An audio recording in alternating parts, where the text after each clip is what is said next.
అందరికీ praise the lord అండి. మరి మనం ఈ భూలోకంలో నివసించినప్పుడు మన శరీరంలో మనము ఏ క్రియలు చేస్తామో ఆ క్రియలను మాత్రమే మనము వాటిని మాత్రం వాటి వాటి ప్రకారము మనము ఫలము పొందుతాము.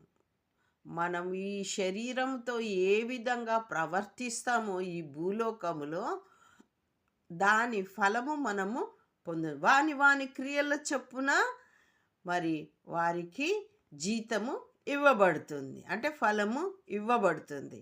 సామెతలు 21:15లో మనం చూస్తే, న్యాయమైన క్రియలు చేయుట నీతిమంతునికి సంతోషకరము, పాపము చేయువారికి అది భయంకరం. న్యాయం చేయాలంటే పాపం చేసేవారికి అమ్మో ఇంత న్యాయంగా ఉండడమా అని వారికి భయమేస్తుంది. న్యాయం అంటేనే వారికి, న్యాయమైన పనులంటేనే వారికి భయమేస్తుంది. కానీ న్యాయమైన క్రియలు చేయడానికి నీతిమంతునికి సంతోషము అనిపిస్తుంది.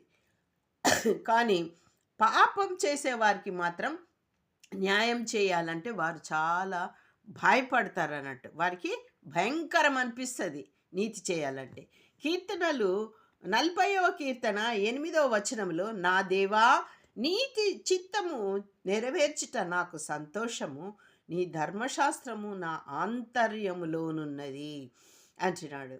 ఈ నీ చిత్తము అంటే ఈ న్యాయమైనది ఎక్కడుంది అని అంటే, దేవుని యొక్క చిత్తము చేయుటయే న్యాయమైన క్రియ. నీ చిత్తము చేయుట నాకు సంతోషము అని మరి కీర్తనకారుడు అంటున్నాడు.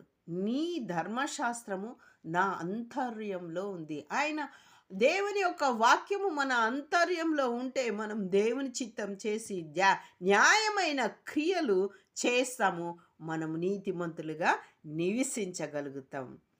119వ కీర్తన 92లో, నీ ధర్మశాస్త్రము నాకు సంతోషమియ్యని ఎడల నా శ్రమయందు నేను నశించుదును అని కీర్తనకారుడు అంటున్నాడు.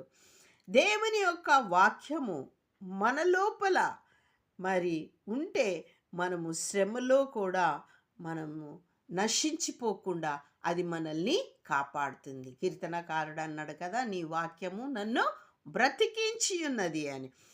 సామెతలు 21:28లో, కూట సాక్షి నశించును, విని మాట్లాడువాడు సత్యము పలుకును. న్యాయమైన క్రియ చేయాలి అనంటే మనము ఏం చేయాలి అనంటే వినాలి. ఎవరన్నా ఏదైనా చెప్పినప్పుడు దాన్ని వినాలా. వినకుండా మరి మాట్లాడితే వాడు సత్యము